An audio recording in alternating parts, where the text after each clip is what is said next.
달걀은 사치다. 정말 악착같이 아끼고 또 아껴서 45살에 9억 원을 저축한 일본 남성의 이야기가 있다고 합니다.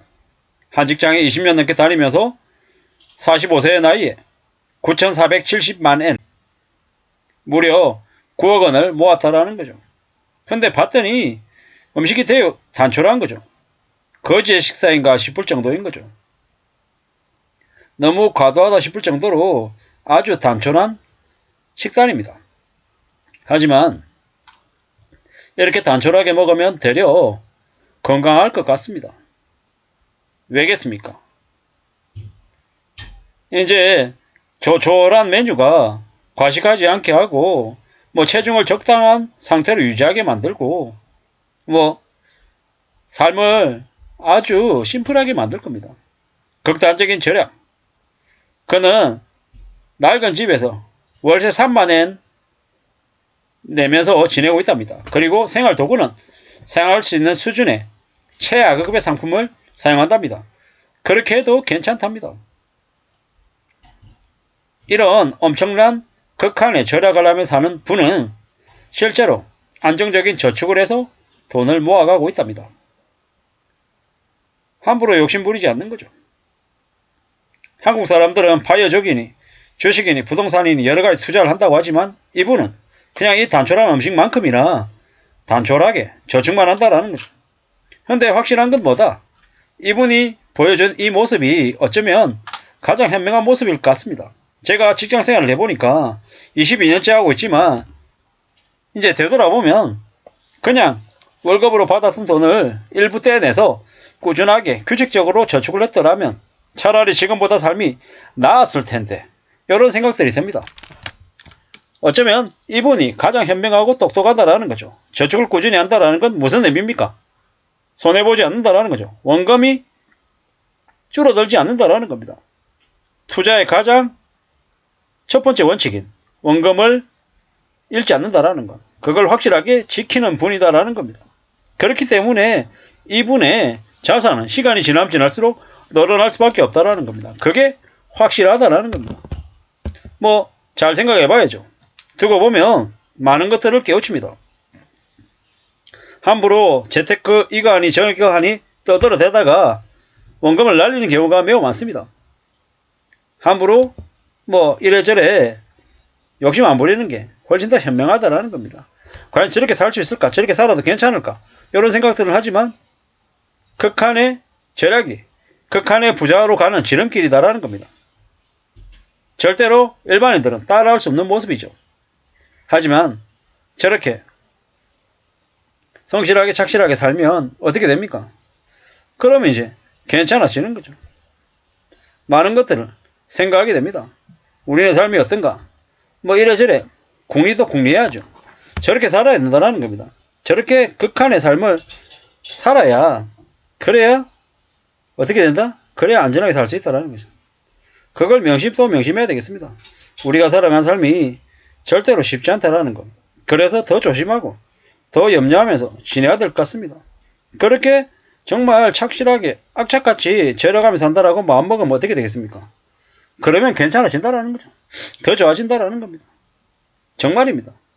그렇게 마음먹고 지내야 되겠습니다. 우리가 살아가는 삶이 정말 쉽지 않다라는 걸 아마 이분은 이미 알았던 겁니다. 그렇기 때문에 저렇게 악착같이 절약을 하고 또 아끼면서 살아왔을 겁니다. 대단한 사람이죠. 보통 사람이 아닙니다. 달걀도 사치라고 얘기할 정도니까 말 다 한 거죠. 달걀이 어떻게 사칩니까? 달걀이 아무리 가격이 올랐다고 하지만 그래도 달걀이 아직까지 여전히 싼 음식에 해당되잖아요. 근데 달걀을 사치라고 얘기할 정도면 그냥 말 다 한 거죠. 정말로 저렇게 악착같이 이제 아끼며 산다라는 거죠. 대단한 사람입니다. 저렇게 살아야 삶을 지켜낼 겁니다. 맞는 거죠. 45세 나이, 저보다 훨씬 더 어린 나이인데 저렇게 돈을 모았다라는 건 대단한 거죠. 부럽기도 하고요. 25세에서 45세까지 9억을 저축했다. 절대로 적은 액수가 아니다라는 겁니다. 물론 저렇게 이제 모으면서 정말 삶을 잘 지켜냈을 거다라고 생각합니다. 댓글들을 보면 비아냥거리는 글도 되게 많은데요. 각자 자기만의 삶의 방식대로 사는 겁니다. 뭐 살아보니까 돈이 다가 아니다. 그 나이에 맞는 뭘 할 건 하며 살아야 된다. 뭐 그거는 각자 개인 판단인 거죠. 개인 판단입니다. 뭐 저렇게 사는 사람하고 상종하고 싶지 않다. 뭐 얼마나 팔아가려고 할까. 이런 얘기도 되게 많이 하는데 함부로 남 평가할 게 못된다라는 거죠. 궁상맞게 보여도 저렇게 해서 돈을 모았다라는 거. 그게 대단하다라는 겁니다.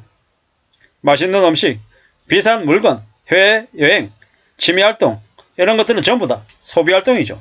하면 할수록 더 부족함을 느낄 거다라는 거죠. 하지만 최소한의 소비를 하면서 저렇게 착실하게 사는 사람은 자기의 통장 잔고를 보면서 매우 흐뭇해할 것 같습니다. 물론 독신이라 가능할 수 있죠. 결혼한 이제 가장이다라고 하면 저렇게 하고 싶어도 못하죠. 근데 그런 생각도 들더라고요. 저런 소박한 밥상이 되레 더 건강해 보일 수 있겠다라는 거죠. 뭐 이래저래 저렇게 뭐 9억을 모았어도 9억을 모으려고 저렇게 절약하며 살다 보면 살았으면 인생이 매우 우울했을 거다 이렇게 얘기한 놈들도 많은데 그건 그놈들의 판단인 거예요. 저는 이제 제가 이제 저 밥상을 보면서 든 생각은 아 저렇게 살면 그래도 자기의 삶은 지킬 수 있겠다.